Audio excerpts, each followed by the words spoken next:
트럼프가 결국 한국 무기의 최고 세일즈맨 역할을 해주었다. 유럽 방산업계에 전례 없는 변화의 바람이 불고 있습니다. 트럼프가 관세를 무기로 유럽을 굴복시키려 했으나 되려 한국에게는 천재일우의 기회를 안겨주는 결과를 낳았습니다. 한국에 대해서는 관세와 주한미군 철수 카드로 압박했듯이 유럽에게도 동일한 수법을 썼습니다. 한쪽 손으로는 관세라는 채찍을 휘두르며 경제적 타격을 가하고 다른 쪽 손으로는 안보 불안을 조성해 미국산 무기 구매를 강요하는 이중 전략이었습니다. 그러나 예기치 못한 역전 드라마가 펼쳐지게 되었습니다. 미국의 일방적 요구를 거부한 유럽 각국이 주목하기 시작한 곳. 그것은 다름 아닌 대한민국이었습니다. 과연 트럼프의 강압적 접근이 어떻게 한국에게 유럽 진출의 황금 기회를 제공한 셈이 되었을까요? 대체 한국은 어떤 전략적 준비를 갖추고 있었기에 이러한 절호의 기회를 놓치지 않고 활용할 수 있었던 것일까요? 딱 1초만요. 좋아요와 구독 꾹 부탁드립니다. 트럼프가 한국 무기 팔아주는 장사꾼 노릇을 톡톡히 해줬네요. 제 동료 윌리엄 스미스가 냉소적으로 던진 이 말이 모든 상황을 한 문장으로 정리했습니다.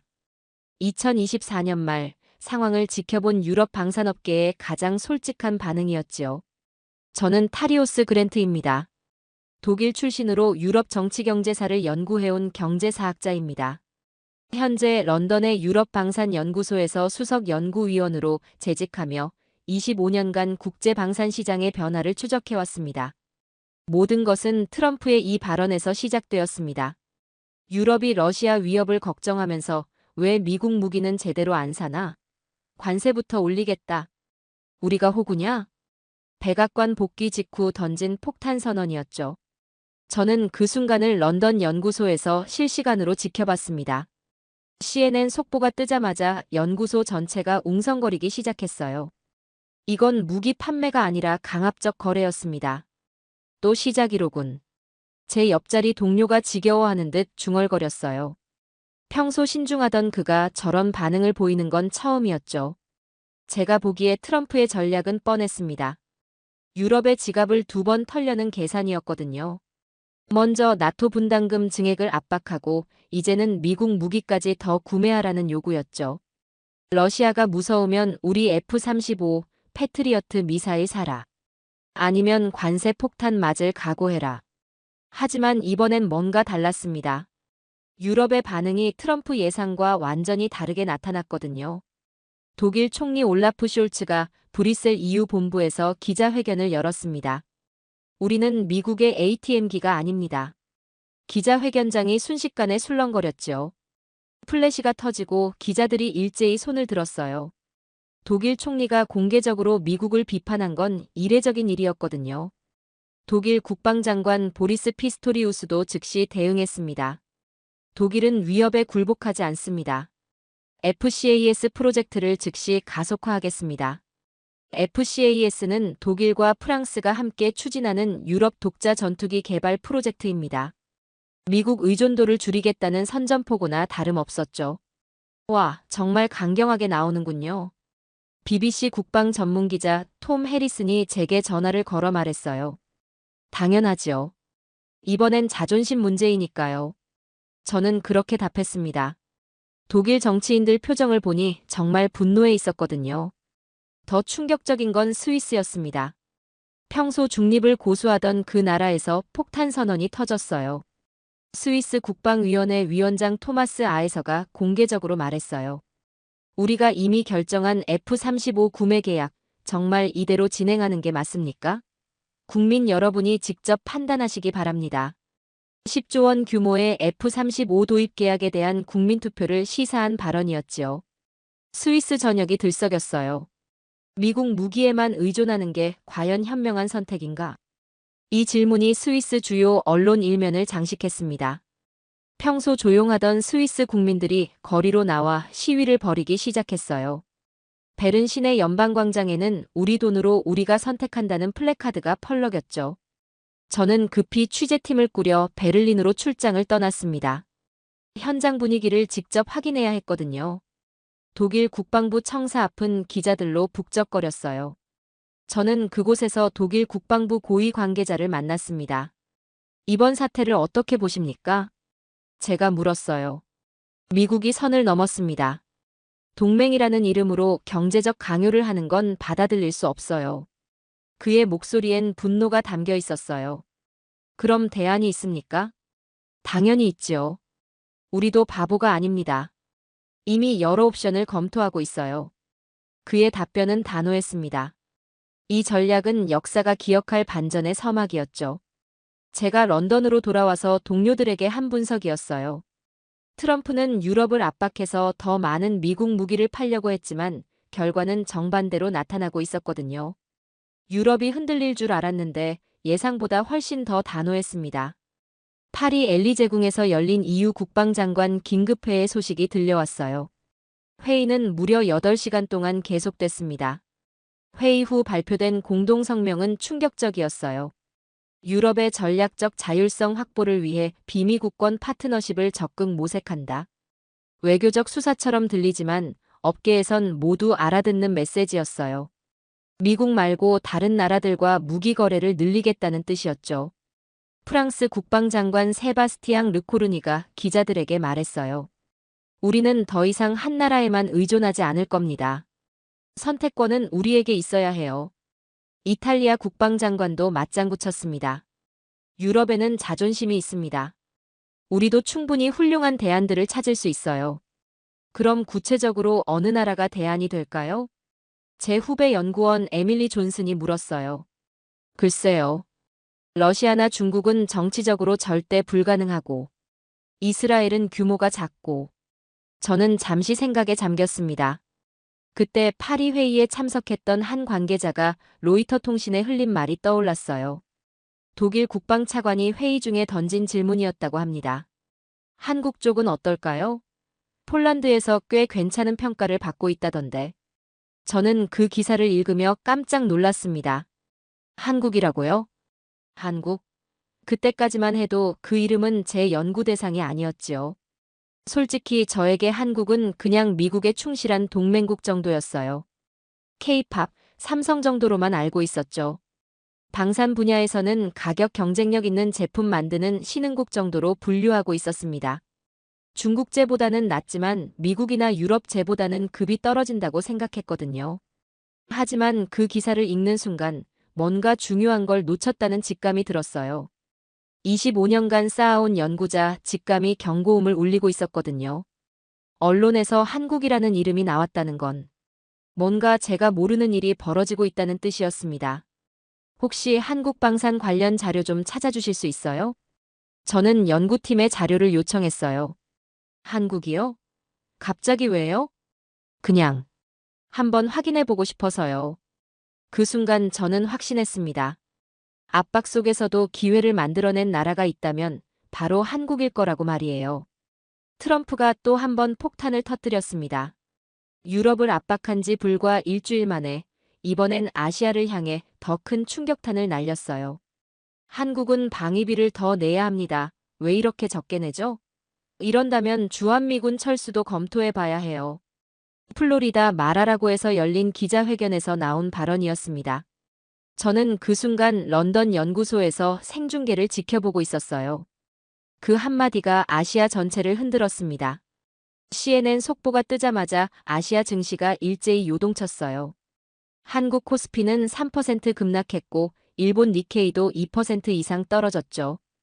대만 증시도 마찬가지였습니다. 이번엔 정말 심각한데요.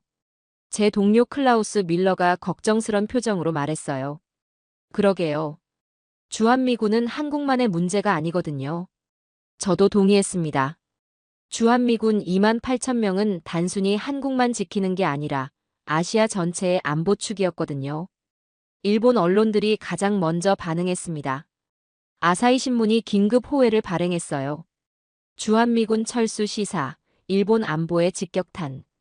요미우리 신문도 일면 톱으로 다뤘습니다. 한반도 균형 붕괴 시 일본 방어선 최전 방화 우려. 일본 정부도 당황한 기색이 역력했어요. 기시다 총리가 긴급 기자회견을 열었습니다. 한미동맹은 아시아 태평양 안보의 핵심 축입니다. 이에 대한 어떤 변화도 일본과 긴밀히 협의돼야 해요. 외교적 수사였지만 속내는 뻔했죠. 제발 철수하지 말라는 애원이었어요. 대만도 마찬가지였습니다. 대만 국방부가 즉시 성명을 발표했어요. 대만 해협 안정을 위해 미군의 영내 주둔 지속이 필요하다. 대만 언론들은 더 노골적이었어요. 자유시보가 사설에서 이렇게 썼습니다. 주한미군 철수는 대만 방어선 붕괴를 의미한다. 저는 이런 반응들을 보며 놀랐어요. 트럼프 한마디에 아시아 전체가 이렇게 요동칠 줄은 몰랐거든요. 홍콩에서도 비슷한 반응이 나왔습니다. 사우스 차이나 모닝 포스트가 분석 기사를 냈어요. 주한미군 철수 시 중국의 영향력 확대 불가피. 싱가포르 스트레이츠 타임스도 가세했습니다. 동아시아 군사 균형 재편 가능성. 한마디로 아시아 전체가 패닉 상태였어요. 그런데 정작 당사국인 한국의 반응은 달랐습니다. 한국은 누구보다 침착했습니다. 한국 대통령실에서 발표한 공식 논평은 간결했어요. 한미동맹은 70년간 굳건히 유지돼 왔으며 앞으로도 변함없는 연합체계를 유지할 것입니다. 감정적이지 않았어요. 동요하지도 않았고요. 마치 이런 상황을 예상하고 있었다는 듯한 침착함이었습니다. 한국 국방부 대변인도 정례 브리핑에서 담담하게 말했어요. 우리는 어떤 상황에서도 국가 방위에 차질이 없도록 만반의 준비를 하고 있습니다. 일본 기자가 질문했어요. 만약 주한미군이 철수한다면 어떻게 대응하실 건가요? 한국 대변인의 답변은 더욱 인상적이었습니다. 가정에 기반한 질문에는 답변 드리기 어렵지만 우리는 모든 가능성에 대비하고 있습니다. 저는 이 장면을 생중계로 지켜보며 감탄했어요. 다른 나라들이 우왕좌왕할 때 한국만 유독 차분했거든요. 미국 국방부도 즉시 진화에 나섰습니다. 로이드 오스틴 국방장관이 성명을 발표했어요. 주한미군의 전략적 중요성은 변함없으며 현재 철수 계획은 없다. 사실상 트럼프 발언을 부인한 거였죠. 트럼프 당선인의 개인 의견일 뿐 정부 정책과는 무관하다. 한 국방부 관계자가 익명으로 언론에 전한 말이었어요. 하지만 아시아 국가들의 불안감은 쉽게 가라앉지 않았습니다. 호주에서도 우려의 목소리가 나왔어요. 호주 국방장관이 의회 답변에서 말했습니다. 주한미군은 인도태평양 안보 질서의 핵심 요소입니다. 어떤 변화든 영내 모든 국가와 충분한 협의가 필요해요. 필리핀도 비슷한 반응을 보였어요. 마르코스 대통령이 기자들에게 말했습니다. 미군의 영내 주둔은 지역 안정에 필수적입니다. 인도네시아까지도 우려를 표명했어요. 대통령이 ASEAN 정상회의에서 언급했습니다. 영내 군사 균형 변화는 모든 국가에 영향을 미칩니다. 이런 외교 안보 위기 상황에서 준비된 자만이 중심이 됩니다. 제가 이 상황을 지켜보며 내린 결론이었어요. 다른 나라들이 미국 눈치를 보며 우왕좌왕할 때 한국은 자신만의 답을 가지고 있는 것처럼 보였거든요. 한국 합참의장이 국정감사에서 한 답변이 특히 인상적이었어요.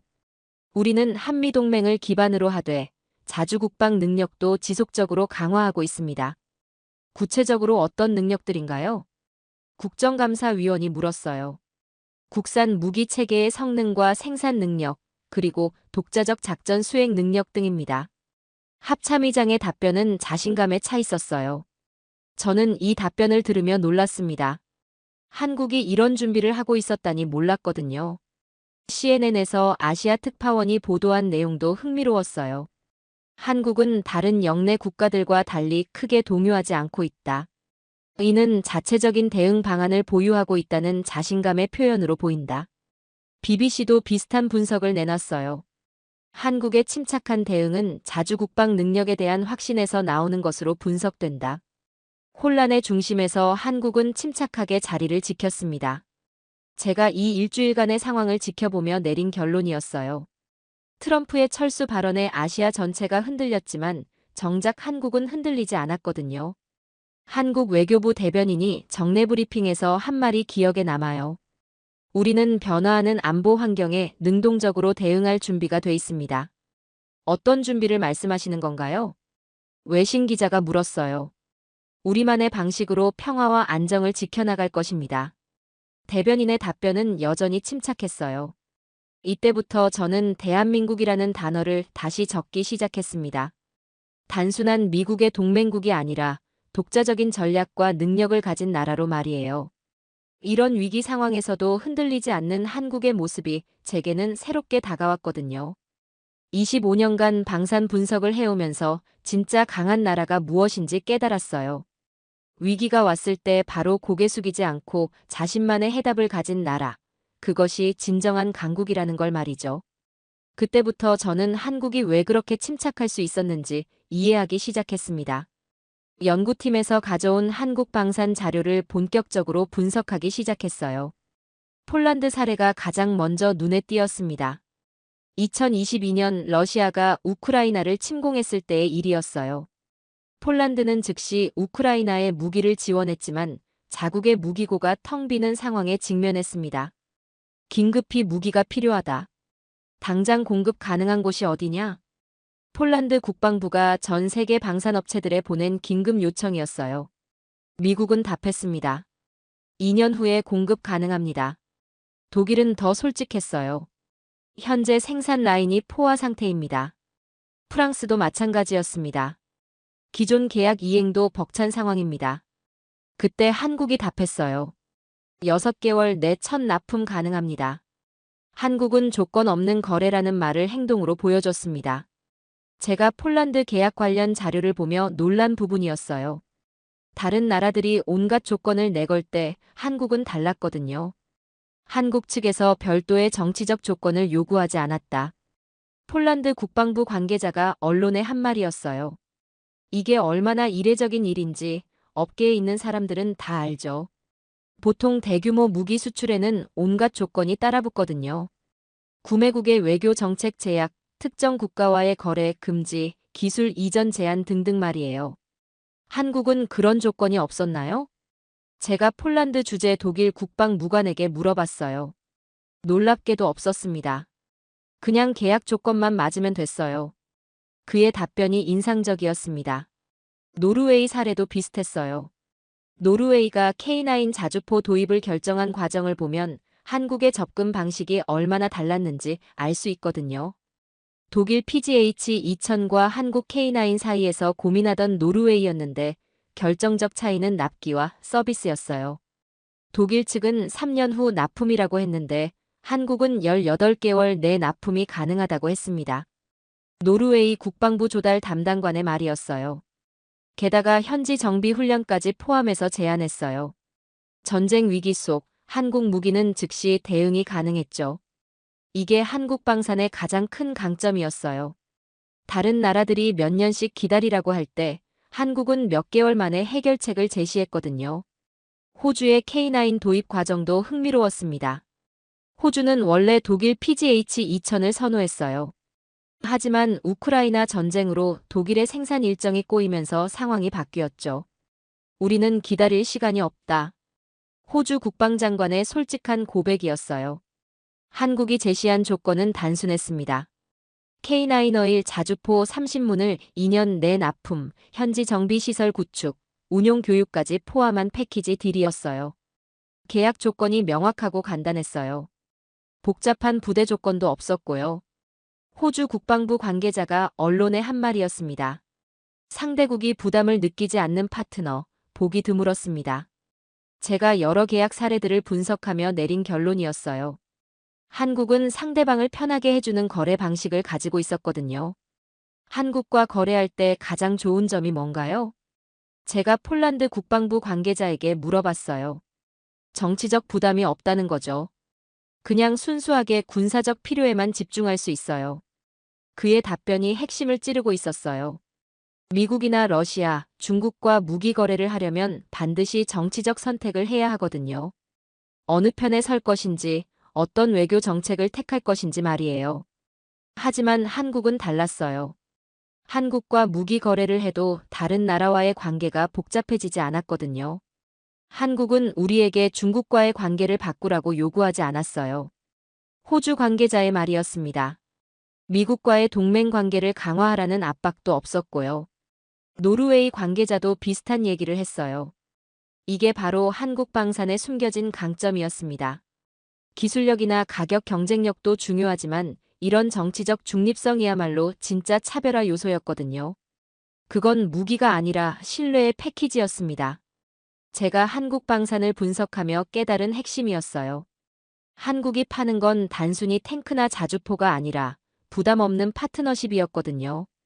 FA-50 경전투기 사례도 마찬가지였어요. 말레이시아가 FA-50을 도입하기로 결정한 과정을 보면 한국의 접근 방식이 얼마나 달랐는지 알 수 있죠. 한국 측은 우리의 정치적 중립 정책을 존중한다고 명시했어요. 말레이시아 국방부 관계자의 발언이었습니다. 미국이나 중국 어느 쪽도 선택하지 않겠다는 말레이시아의 정책을 한국이 인정해 준 거였어요. 대신 순수하게 기술 협력에만 집중하자고 제안했죠. 이런 접근 방식이 말레이시아에게는 큰 매력으로 다가왔던 거예요. 필리핀 사례는 더욱 인상적이었습니다. 필리핀이 FA-50을 도입할 때 중국과의 남중국해 분쟁 때문에 정치적으로 민감한 상황이었거든요. 한국은 남중국해 문제에 대해 어떤 입장도 요구하지 않았어요. 필리핀 국방부 대변인의 말이었습니다. 그냥 필리핀 공군의 능력 향상에만 집중하자고 했죠.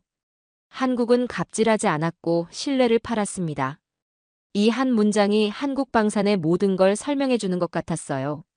다른 강대국들이 자신들의 정치적 이익을 관철하려 할 때 한국은 순수하게 상대방의 필요에만 집중했거든요. 한국과의 거래가 편한 이유가 뭔가요? 제가 여러 나라 관계자들에게 공통으로 물어본 질문이었어요. 답변들은 놀랍도록 일치했습니다. 정치적 압박이 없어요. 조건이 복잡하지 않아요. 약속한 걸 지켜요. AS도 확실해요. 이런 것들이 바로 한국 방산이 가진 소프트 파워였던 거예요. 제가 25년간 이 업계에서 일하면서 이런 접근 방식을 가진 나라는 처음 봤거든요. 보통은 무기를 팔면서 동시에 정치적 영향력도 확대하려고 하는데 한국은 정말 순수하게 고객 만족에 집중하고 있었어요. 한국 업체들과 일할 때 가장 인상적인 게 뭔가요? 제가 노르웨이 조달 담당관에게 물었어요. 계약서에 써 있는 대로 정확히 이행해요. 추가 요구사항도 없고 예상치 못한 조건 변경도 없어요. 그의 답변이 한국 방산의 신뢰성을 보여주고 있었어요. 이제야 저는 이해했습니다. 한국이 왜 트럼프의 철수 발언에도 침착할 수 있었는지, 왜 유럽에서 대안으로 거론되고 있는지 말이에요. 한국은 이미 자신만의 방식으로 세계와 연결되어 있었거든요. 정치적 압박이나 조건 없이 순수하게 필요에 의한 파트너십을 구축해왔던 거였어요. 트럼프는 한 번의 압박으로 만족하지 않았습니다. 유럽이 자신의 첫 번째 공격에 강하게 반발하자 이번엔 더 교묘한 방법을 썼어요. 양손으로 유럽을 완전히 옥죄려는 전략이었죠. 2025년 트럼프가 추가 폭탄 선언을 터뜨렸습니다. 유럽산 자동차에 25% 관세를 부과하겠다. 그들이 우리 안보에 기여하지 않는 것 같다. 백악관 브리핑에서 나온 발언이었어요. 저는 그 순간을 런던 연구소에서 지켜봤는데 동료들 표정이 일그러지더군요. 이건 단순한 무역 분쟁이 아니었습니다. 한 손에는 관세로, 다른 손에는 무기 구매 압박으로 유럽을 완전히 조이려는 계획이었거든요. 이번엔 정말 악랄하네요. 제 동료 알렉산더 코우가 혀를 찼어요. 그러게요. 경제와 안보를 동시에 압박하다니. 저도 한숨을 쉬었습니다. 독일이 가장 큰 타격을 받았어요. 독일 자동차 산업은 미국이 최대 수출 시장 중 하나였거든요. BMW, 메르세데스 벤츠, 폭스바겐 모두 직격탄을 맞았죠. 독일 총리 올라프 숄츠가 긴급 기자회견을 열었습니다. 이는 명백한 경제적 협박입니다. 독일은 이런 압박에 굴복하지 않을 것입니다. 그의 목소리에는 분노가 섞여 있었어요. 프랑스도 마찬가지였습니다. 마크롱 대통령이 엘리제궁에서 성명을 발표했어요. 유럽은 협박당하지 않습니다. 우리만의 길을 가겠습니다. 이탈리아 총리도 즉시 대응했습니다. 유럽 전체가 들끓기 시작했어요. 트럼프의 전략은 명확했습니다. 유럽의 경제적 생명줄을 쥐고 흔들면서 동시에 안보 불안감을 조성해 미국 무기를 사게 만들겠다는 거였죠. 정말 치밀하네요. 완전히 옥죄는 전략이에요. 제 후배 연구원 이사벨라 슈바르츠가 분석했어요. 맞아요. 이러면 유럽이 선택할 수 있는 옵션이 거의 없어져요. 저도 동의했습니다. 하지만 유럽의 반응은 트럼프가 예상한 것과 달랐어요. 브뤼셀에서 열린 긴급 EU 정상회의는 8시간 넘게 계속됐습니다. 회의 후 발표된 공동성명은 이전보다 훨씬 강경했어요. EU는 일방적 압박을 거부하며 전략적 자율성 확보를 위한 모든 옵션을 검토할 것이다. 외교적 수사지만 속뜻은 명확했죠. 미국 말고 다른 길을 찾겠다는 선언이었어요. 독일에서 가장 극적인 변화가 일어났습니다. 독일 의회에서 야당 의원이 정부를 향해 소리쳤어요. 언제까지 미국 눈치만 볼 겁니까? 우리도 다른 선택권이 있지 않습니까? 여당 의원도 맞받아쳤습니다. 그럼 어디서 무기를 사자는 겁니까? 러시아에서요? 중국에서요? 그때 한 의원이 던진 말이 모든 걸 바꿨어요. 폴란드는 어떻게 했죠? 그들도 대안을 찾았잖아요. 폴란드의 한국 무기 도입을 언급한 거였어요. 저는 그 장면을 독일 의회 중계방송으로 지켜봤는데 정말 놀라웠거든요. 독일 의회에서 한국이 거론될 줄은 몰랐어요. 프랑스에서도 비슷한 움직임이 있었어요. 프랑스 국방장관이 의회 국정감사에서 질문을 받았습니다. 미국 외에 다른 무기 공급처를 검토하고 있습니까? 장관의 답변이 의미심장했어요. 우리는 모든 옵션을 열어두고 있습니다. 정치적 부담 없는 파트너십도 포함해서요. 구체적으로 어느 나라를 말씀하시는 건가요? 아시아에 흥미로운 파트너가 있습니다. 장관이 한국을 직접 언급하지는 않았지만 모두가 무슨 말인지 알아들었어요. 스위스에서는 더 직접적인 움직임이 있었습니다. 스위스 국방위원회에서 F-35 도입 재검토를 위한 공청회를 열었는데 한 위원이 이런 발언을 했어요. 한국의 KF-21은 어떤가요? 성능도 우수하고 정치적 부담도 없을 텐데요. 스위스 의회에서 한국 전투기가 거론된 첫 사례였어요. 이제 정말 분위기가 바뀌고 있는 것 같은데요. 이사벨라가 신기해했어요. 그런 것 같아요. 유럽이 정말로 대안을 찾기 시작했어요. 저도 동의했습니다. 이탈리아에서도 변화가 감지됐어요. 이탈리아 국방부 장관이 기자회견에서 한 발언이 화제가 됐거든요. 우리는 전통적 파트너뿐만 아니라 새로운 협력 가능성도 적극 검토하고 있습니다. 새로운 협력이라면? 기자가 물었어요. 기술력과 신뢰성을 모두 갖춘 파트너들이요. 장관의 답변이었어요. 제 동료들도 이제 농담으로 받아들이지 않게 됐어요. 한국이 정말 유럽에서 주목받고 있는 것 같은데요. 알렉산더가 진지한 표정으로 말했어요. 처음엔 설마 했는데 이제는 확실해 보여요. 이사벨라도 인정했습니다. 노르웨이에서는 실제 경험을 바탕으로 한 발언이 나왔어요. 노르웨이 국방장관이 NATO 회의에서 한 말이었습니다. 다양한 공급처 확보는 안보에 도움이 됩니다. 우리의 K9 도입 경험이 좋은 사례가 될 수 있어요. NATO 회의에서 한국이 긍정적으로 언급된 거였어요. 네덜란드에서도 관심이 표출됐습니다. 네덜란드 의회 국방위원회에서 한 의원이 질문했어요. 폴란드나 노르웨이처럼 우리도 공급처 다변화를 검토해야 하지 않을까요? 위원장이 답했습니다. 충분히 검토해 볼 만한 사안입니다. 덴마크도 비슷했어요. 덴마크 국방부에서 소국의 효율적 방산 정책 연구를 발표하면서 한국을 긍정적으로 평가했다는 소식이 들려왔습니다. 제가 이런 변화들을 지켜보며 깨달았어요. 유럽이 먼저 한국에 관심을 돌리기 시작했다는 사실을요. 한국이 유럽에 진출하려고 애쓴 게 아니라 유럽이 트럼프의 압박에서 벗어날 대안을 찾다가 한국을 발견한 거였어요. 이제 저도 한국을 진지하게 연구해봐야겠어요. 제가 동료들에게 말했어요. 저도요. 이렇게 동시다발적으로 관심을 받는 건 우연이 아니에요. 알렉산더도 동의했습니다. 트럼프의 양손 압박 전략이 역설적으로 한국에게 기회를 만들어준 셈이었어요. 유럽이 미국 외 다른 선택을 고민하게 됐고 그 첫 번째 대안으로 한국이 거론되기 시작한 거였죠. 벨기에 브뤼셀의 EU 본부에서도 소식이 들려왔어요. EU 대외관계청에서 방산협력 다변화 정책 연구를 시작했다는 내용이었습니다. 연구 대상 국가 중에 한국도 포함됐나요? 제가 브뤼셀 소재 연구기관 관계자에게 물어봤어요. 네, 당연히 포함됐습니다. 가장 주목받는 대상 중 하나예요. 그의 답변이었어요. 우리는 단순한 대안이 아니라 새로운 기준이 되고 있었습니다. 트럼프가 유럽을 압박하면 할수록 유럽은 더 적극적으로 한국을 찾게 됐어요. 압박이 강해질수록 대안에 대한 갈망도 커졌거든요. 결국 트럼프의 유럽 옥죄기 전략이 한국에게는 최고의 마케팅이 돼버린 셈이었습니다. 유럽의 관심이 한국으로 쏠리는 가운데 저는 궁금해졌습니다. 한국은 정말 준비가 돼 있는 걸까요? 트럼프의 주한미군 철수 발언 이후 한국의 침착한 대응을 보며 뭔가 특별한 준비가 있을 거라는 직감이 들었거든요. 마침 제가 구독하는 미국 방산 전문지 디펜스 뉴스에서 흥미로운 기사가 나왔어요. 한국군의 전시 대응 계획 예상보다 체계적. 기사 제목을 보는 순간 심장이 뛰었습니다. 바로 제가 찾던 답이 있을 것 같았거든요. 기사 내용은 충격적이었어요.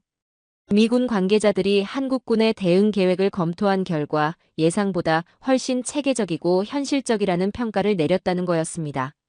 한국군 합참은 다양한 시나리오에 대한 상세한 대응 계획을 보유하고 있으며 이는 미군 철수 상황까지 포함한다. 기사의 핵심 문장이었어요. 저는 급히 더 자세한 자료를 찾아봤습니다.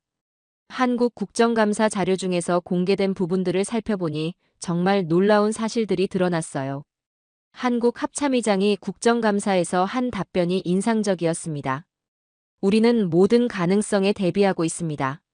동맹 관계의 변화에도 국가 방위에 공백이 생기지 않도록 만반의 준비를 하고 있어요. 구체적으로 어떤 준비를 말씀하시는 건가요? 국정감사위원이 물었어요. 작전 수행 능력, 군수 지원 체계, 정보 수집 능력 등 모든 분야에서 독자적 운용이 가능하도록 준비하고 있습니다. 합참의장의 답변이 자신감에 차 있었어요. 그 문서를 본 순간 저는 안도했습니다. 한국이 단순히 미군에 의존하는 나라가 아니라는 걸 확인할 수 있었거든요. 실제로 독자적인 방어 능력을 갖추고 있었어요. 미군 내부 보고서에서도 이를 확인할 수 있었습니다. 펜타곤에서 작성한 한반도 안보 현황 평가 보고서의 일부가 공개됐는데 한국군에 대한 평가가 상당히 높았어요. 한국군은 북한의 위협에 독자적으로 대응할 수 있는 충분한 능력을 보유하고 있다. 보고서의 결론 부분이었어요. 정말 놀랍네요.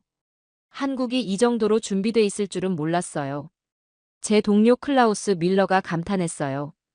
저도 예상 밖이었어요. 겉으로는 미군 의존적으로 보였는데 저도 솔직하게 인정했습니다. 한국의 군수물자 관리 체계도 세계적 수준이었어요. 미군 관계자들이 가장 놀란 부분이 바로 이거였거든요. 한국군의 예비부품 관리 시스템은 미군보다 효율적일 수도 있다. 미 육군 참모차장이 비공식 석상에서 한 말이라고 디펜스 뉴스가 보도했어요. 한국군은 주요 무기 체계의 가동률을 90% 이상 유지하고 있었습니다. 이는 미군보다도 높은 수준이었어요. 어떻게 이런 높은 가동률을 유지할 수 있는 거죠? 제가 한국 방산업계 관계자에게 물어봤어요. 철저한 예방 정비와 충분한 예비부품 확보 때문이에요. 위기 상황을 대비해서 평상시에도 여유분을 많이 비축해둡니다. 그의 답변이었어요. 이건 위기 대응이 아니라 국가 전략이었습니다. 제가 한국의 준비 상황을 파악하며 내린 결론이었어요. 단순히 위기가 닥쳤을 때 대응하는 게 아니라 평상시부터 모든 상황에 대비하고 있었거든요. 한국의 독자적 정보 수집 능력도 상당했어요. 한국이 운용하는 정찰 위성과 무인 정찰기 시스템이 북한 전역을 실시간 감시할 수 있는 수준이었습니다. 한국의 정보 수집 능력은 이미 독자적 작전 수행이 가능한 수준에 도달했다. 미 국방정보청 관계자가 의회 청문회에서 한 증언이었어요. 한국의 미사일 방어 체계도 인상적이었습니다. 패트리어트 미사일과 함께 국산 천공 시스템까지 운용하면서 다층 방어망을 구축하고 있었어요. 천공 시스템의 성능이 예상보다 우수하다는 평가를 받고 있어요. 한국 국정감사에서 국방부 장관이 한 답변이었습니다. 구체적으로 어떤 성능인가요? 탐지거리나 요격 확률 등 주요 지표에서 기대치를 상회하고 있습니다. 장관의 추가 설명이었어요. 한국은 대응이 아니라 선제 전략을 갖고 있었습니다. 제가 여러 자료들을 종합하며 깨달은 사실이었어요.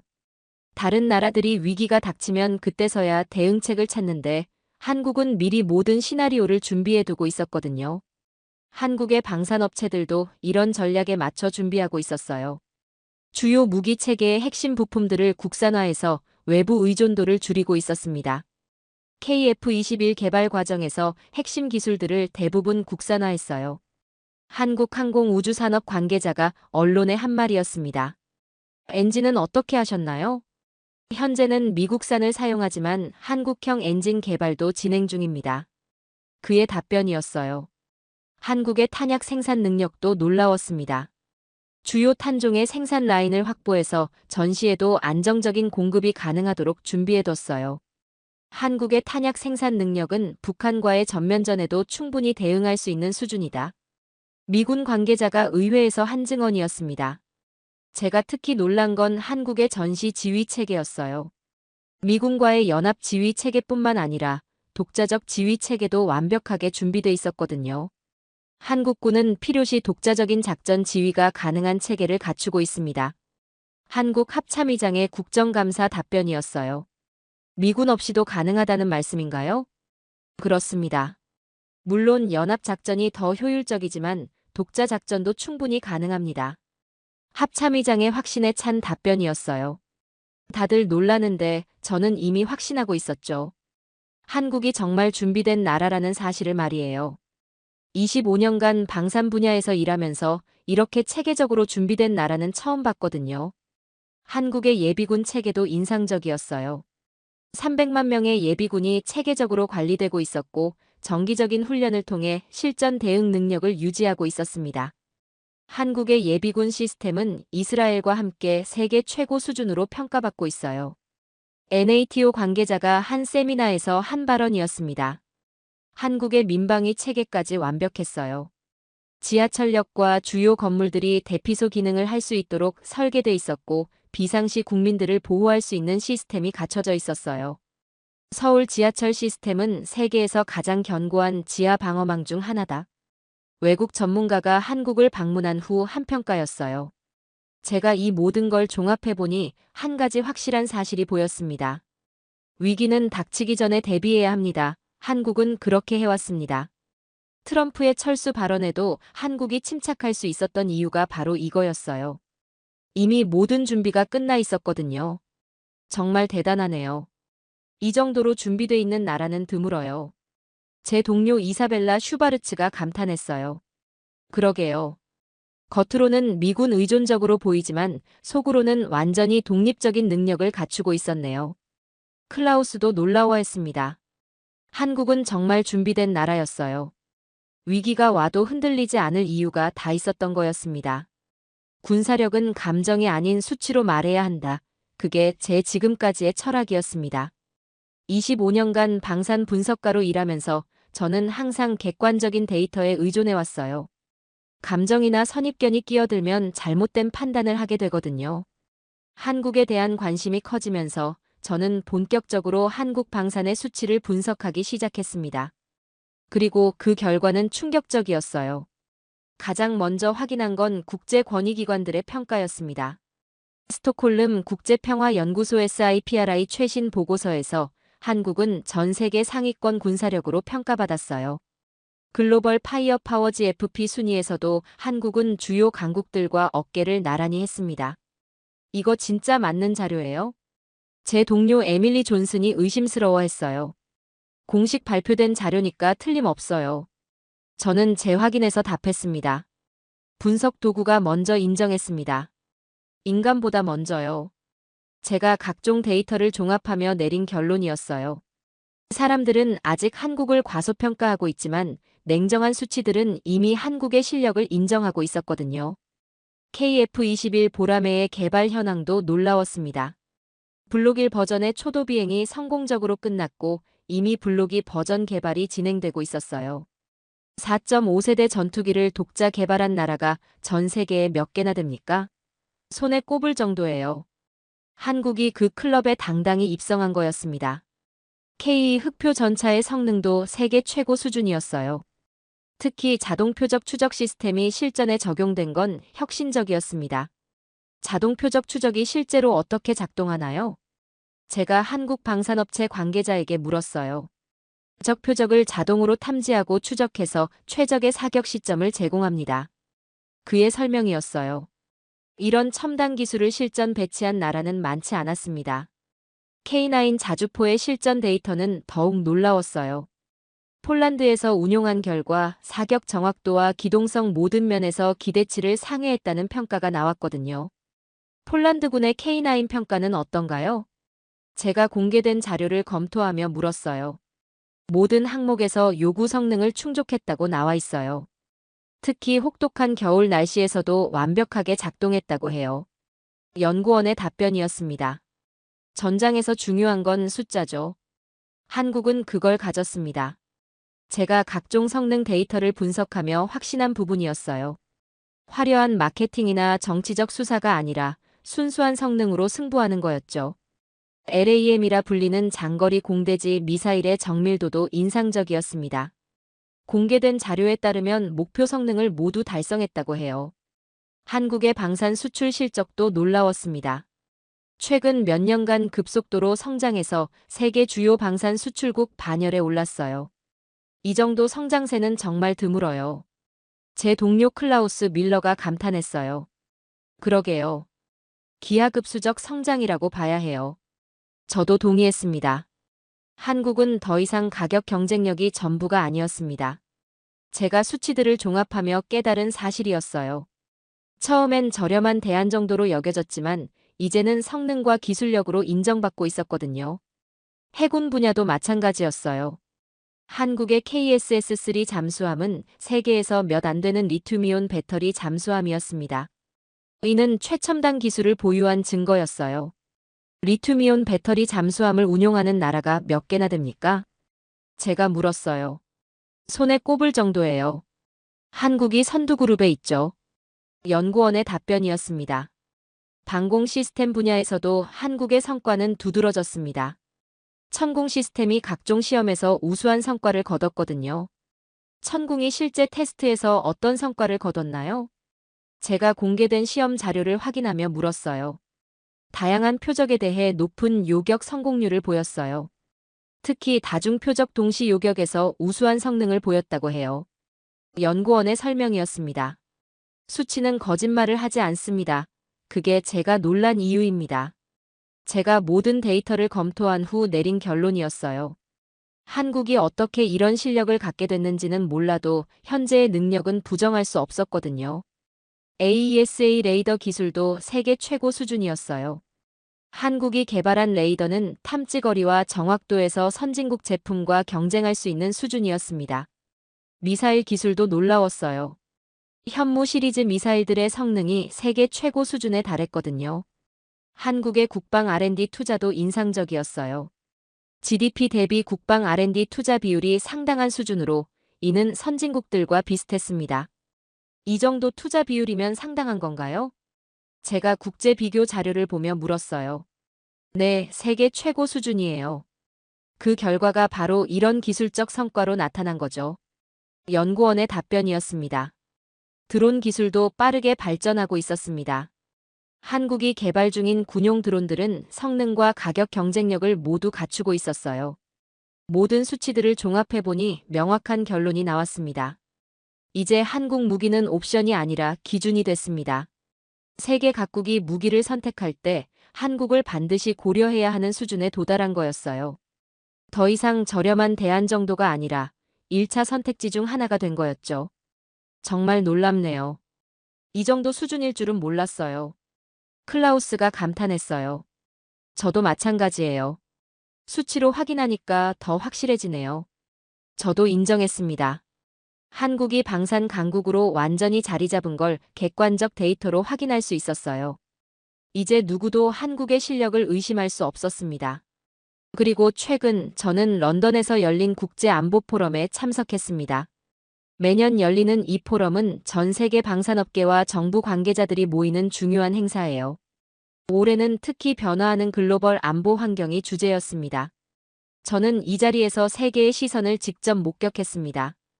그리고 그 중심엔 한국에 대한 새로운 인식이 자리하고 있었어요. 첫날 기조연설에서부터 변화가 감지됐습니다. 미국 전략국제문제연구소 CSIS 소장이 신흥 방산 강국들의 부상을 다루면서 한국을 주요 사례로 언급했거든요. 한국의 방산업 성장은 21세기 가장 주목할 만한 변화 중 하나입니다. 그의 발언이었어요. 하지만 모든 반응이 긍정적이지만은 않았습니다. 일본 대표의 반응은 다소 신중했어요. 일본 방위성 관계자가 질문 시간에 말했습니다. 급속한 방산업 성장이 지역 안정성에 미칠 영향에 대한 신중한 검토가 필요하지 않을까요? 일본의 우려가 엿보이는 발언이었어요. 반면 호주의 반응은 적극적이었습니다. 호주 국방부 차관이 발언했어요. 호주는 한국과의 방산 협력 확대를 검토하고 있습니다. 우리 방위 전략에서도 다양한 파트너십의 중요성을 강조하고 있어요. 호주 측 관심을 어떻게 보십니까? 제가 휴식 시간에 호주 관계자에게 물었어요. 실용적 선택이에요. 성능과 신뢰성이 검증된 파트너와 협력하는 게 당연하죠. 그의 답변이었습니다. 영국의 시각은 또 달랐어요. 영국 방산업체 관계자가 흥미로운 발언을 했습니다. 한국의 효율적인 개발 프로세스는 배울 점이 많습니다. 특히 빠른 의사결정 구조는 인상적이에요. 하지만 유럽 일부에서는 여전히 회의적인 시각도 있었어요. 독일의 한 관계자가 비공식 대화에서 말했습니다. 기술력은 인정하지만 아직 장기적 신뢰성은 더 지켜봐야 할 것 같아요. 논쟁의 중심엔 항상 한국이 있었습니다. 제가 이틀간의 포럼을 지켜보며 느낀 점이었어요. 어떤 주제를 다루든 결국 한국 얘기가 나왔거든요. 찬성이든 반대든 모두가 한국에 대해 이야기하고 있었어요. 둘째 날 패널 토론에서는 더 흥미로운 장면이 벌어졌어요. 미래 방산 협력 모델을 주제로 한 세션에서였습니다. 인도 대표가 질문을 던졌어요. 전통적인 서방 방산업체들의 독점 체제가 변화하고 있는 것 같은데 어떻게 보십니까? 미국 로키드 마틴 임원이 답변했습니다. 경쟁이 치열해진 건 사실이지만 기술의 질과 장기적 파트너십이 여전히 중요합니다. 그때 영국 싱크탱크 연구원이 끼어들었어요. 하지만 폴란드 사례를 보면 새로운 공급처들도 충분히 검증됐지 않습니까? 질문을 던지던 나라가 이제 답을 주고 있었습니다. 제가 이 장면을 보며 든 생각이었어요. 예전엔 한국이 다른 나라들에게 질문하고 배우려는 입장이었는데 이제는 참고할 만한 사례로 언급되고 있었거든요. 세 번째 날에는 더욱 의미 있는 토론이 벌어졌습니다. 캐나다 대표가 실용적인 질문을 던졌어요. 신속한 무기 공급이 중요해지고 있는데 기존 공급업체들의 납기 지연 문제를 어떻게 해결해야 할까요? 노르웨이 관계자가 실제 경험을 바탕으로 답변했습니다. 우리는 K9 도입 과정에서 약속된 납기를 정확히 지킨 경험이 있어요. 이런 신뢰성이 중요하다고 생각합니다. 실제 사용자의 증언이 나온 거였어요. 하지만 여전히 신중한 목소리도 있었습니다. 프랑스 관계자가 말했어요. 새로운 파트너십도 좋지만 기존 동맹 관계와의 조화도 고려해야 하지 않을까요? 회의장 분위기가 바뀌는 걸 저는 눈으로 봤습니다. 처음엔 호기심 어린 시선이었는데 점점 진지한 관심으로 바뀌더군요. 하지만 동시에 신중함도 느껴졌어요. 모두가 한국을 주목하고 있지만 각자 다른 시각으로 바라보고 있었거든요. 마지막 날 폐회식에서 한국 국방부 차관이 특별 연설자로 초청받았습니다. 한국의 방산업 발전 경험과 국제 협력 방향이라는 제목의 연설이었어요. 한국 차관이 연단에 올라섰을 때 회의장이 조용해졌습니다. 모두가 집중하고 있었어요. 한국은 동맹의 중요성을 인정하면서도 자주적 방어 능력 확보에 지속적으로 노력해왔습니다. 차관의 첫 마디였어요. 우리의 목표는 세계 평화에 기여하는 것입니다. 개방적이고 상호 이익이 되는 협력을 통해서 말이에요. 연설이 끝나자 박수가 나왔어요. 진지하고 존중하는 분위기의 박수였습니다. 한국이 답변자가 되던 그 순간 제 마음이 뿌듯했습니다. 정말 의미 있는 변화였어요. 한국이 더 이상 배우기만 하는 나라가 아니라 경험을 나눌 수 있는 나라가 된 거였거든요. 연설 후 질의응답에서도 다양한 질문들이 나왔어요. 싱가포르 대표가 물었습니다. 한국의 성공 요인 중 가장 중요한 것은 무엇인가요? 한국 차관이 답했어요. 지속적인 연구개발 투자와 실용적 접근, 그리고 국제 협력에 대한 열린 자세라고 생각합니다. 포럼이 끝난 후 저는 동료들과 함께 이번 경험을 정리해 봤어요. 정말 흥미로운 변화였어요. 에밀리가 말했어요. 그러게요. 한국에 대한 관심이 이렇게 다양할 줄은 몰랐어요. 클라우스도 동의했습니다. 이제 한국은 회의장의 구경꾼이 아니라 주목받는 연사로 서고 있습니다. 제가 이 포럼을 통해 확인한 사실이었어요. 찬성과 반대, 관심과 우려가 섞여 있지만 모두가 한국을 무시할 수 없는 존재로 인정하고 있었거든요. 그리고 그것만으로도 충분히 의미 있는 변화였습니다. 올 여름 독일 뮌헨에서 열린 뮌헨 안보회의에 참석했을 때의 일입니다. 이 회의는 매년 열리는 세계 최고 권위의 안보 포럼이에요. 각국 정상과 국방장관들이 모여 글로벌 안보 현안을 논의하는 자리죠. 올해는 특별히 한국 합참의장이 주요 연설자로 초청받았습니다. 회의 둘째 날 한국 합참의장이 연단에 올랐어요. 회의장의 분위기가 숙연해졌습니다. 모두가 한국의 메시지에 집중하고 있었어요. 동맹은 선택일 수 있지만 국방은 책임입니다. 합참의장의 첫 마디가 회의장을 압도했어요. 단호하면서도 품위 있는 목소리였습니다. 한국은 70년간 동맹의 가치를 소중히 여겨왔습니다. 하지만 우리는 동시에 자주적 방어 능력 확보에도 최선을 다해왔어요. 그의 연설이 계속됐습니다. 우리의 목표는 단순합니다. 어떤 상황에서도 우리 국민을 지킬 수 있는 능력을 갖추는 것이죠. 제 옆에 앉아있던 미 국방부 동아시아 담당 관계자가 조용히 속삭였습니다. 이제 그들이 준비됐다는 걸 부정하기 어렵군요. 그의 말에서 인정과 존중이 느껴졌어요. 합참의장의 연설은 15분간 계속됐습니다. 미국의 방위비와 주한미군의 압박 속에서도 한국의 대표는 담담하게 그리고 당당하게 자주국방 의지와 동시에 국제 협력에 대한 열린 자세를 균형 있게 표현했어요. 우리는 기술을 독점하지 않습니다. 평화를 원하는 모든 나라와 함께 나누고 싶어요. 저는 그 한 문장에 25년의 경력을 정리했습니다. 동맹은 선택일 수 있지만 국방은 책임입니다. 합참의장의 이 말이 제 가슴에 깊이 박혔거든요. 25년간 방산 분석을 하면서 들어본 말 중 가장 인상적인 문장이었어요. 연설 후 질의응답 시간도 의미 있었습니다. 독일 국방장관이 질문을 던졌어요. 한국의 방산 기술 협력에 대한 기본 방침은 무엇인가요? 합참의장이 답했습니다. 상호 이익과 평화 기여가 전제라면 언제든 열려 있습니다. 폴란드와의 협력이 좋은 사례가 될 수 있어요. 프랑스 국방장관도 관심을 보였어요. 유럽과의 기술 협력 확대 가능성은 어떻게 보시나요? 공동의 가치를 추구하는 협력이라면 적극 검토하겠습니다. 합참의장의 답변이었습니다. 하지만 모든 반응이 일방적으로 긍정적이지는 않았어요. 중국 대표는 다소 경계하는 듯한 질문을 던졌습니다. 급속한 군사력 증강이 지역 균형에 미칠 영향을 어떻게 보시나요? 합참의장이 침착하게 답변했어요. 우리는 방어적 성격의 능력만 추구합니다. 그리고 투명성을 바탕으로 모든 이웃 국가들과 소통하고 있어요. 회의 후 네트워킹 시간에 인상적인 장면이 있었습니다. 폴란드 국방장관이 한국 합참의장에게 다가가서 말했어요. 폴란드의 K 전차와 K9 자주포는 기대 이상입니다. 추가 협력을 논의하고 싶어요. 노르웨이 관계자도 실제 경험을 바탕으로 한 평가를 했어요. 우리가 도입한 K9 자주포는 북극 환경에서도 완벽하게 작동합니다. 하지만 동시에 신중한 목소리도 있었어요. 독일의 한 관계자가 조용히 말했습니다. 성과는 인정하지만 장기적 파트너십은 시간을 두고 지켜봐야 할 것 같아요. 제가 지켜본 한국의 위상 변화는 정말 의미 있었어요. 불과 몇 년 전만 해도 한국은 이런 자리에서 주목받지 못했거든요.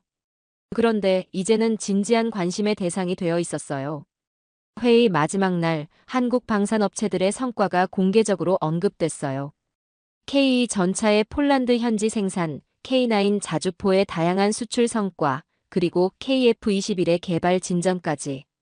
정말 인상적인 성과네요. 제 동료 클라우스 밀러가 감탄했어요. 그러게요. 이제 정말 주요 플레이어가 됐어요. 저도 동의했습니다.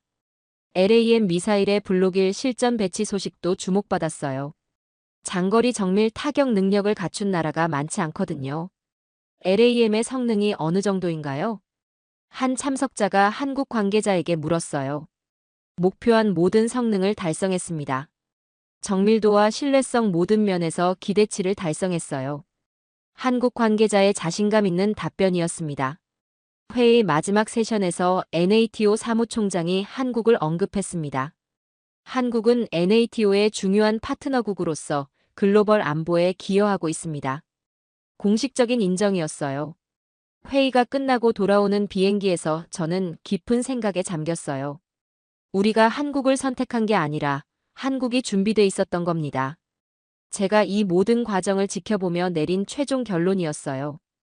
트럼프의 압박이나 유럽의 관심이 한국을 만든 게 아니라 한국이 이미 준비돼 있었기 때문에 이런 기회를 잡을 수 있었던 거였죠. 한국은 자주국방이라는 전략을 현실로 만든 나라입니다. 25년간 방산 분석가로 일하면서 이렇게 체계적으로 준비하고 성과를 내는 나라를 본 건 정말 드물었어요. 동맹이 아닌 실력으로 인정받는 나라, 바로 한국입니다. 한국이 보여준 자주국방의 완성된 모습을 보며 저는 확신했어요. 이제 한국은 누구의 도움 없이도 당당히 설 수 있는 나라가 됐다는 걸 말이에요. 그리고 그 실력으로 전 세계의 존경을 받고 있었습니다. 찬사와 우려가 섞여 있지만 그 자체로 한국이 무시할 수 없는 존재가 됐다는 증거였어요. 트럼프의 압박이 만든 위기 속에서 한국이 보여준 것은 우연이 아니었어요. 철저한 준비와 묵묵한 노력의 결과였습니다. 유럽이 대안을 찾을 때 한국은 이미 답을 가지고 있었어요. 갑질하지 않고 조건 없이 오직 실력으로만 말하면서 말이죠. 이제 저는 확신합니다. 한국이 진정한 방산 강국으로 우뚝 선 것을, 그리고 앞으로도 계속 성장할 것을 말이에요. 압박 속에서도 기회를 만들어낸 대한민국, 자주국방을 현실로 만든 오늘의 사연을 함께 해주셔서 감사합니다. 지금까지 우인스의 수진이었습니다. 오늘도 끝까지 함께 해주셔서 정말 감사합니다. 당신만의 해외 감동 이야기가 늘 당신 곁에서 따뜻한 순간으로 남길 바랍니다. 다음에도 따뜻한 이야기로 다시 찾아올게요. 수진이랑 우인스 다음에도 함께해요. 오늘도 행복한 하루 되세요. 사랑합니다. 우인수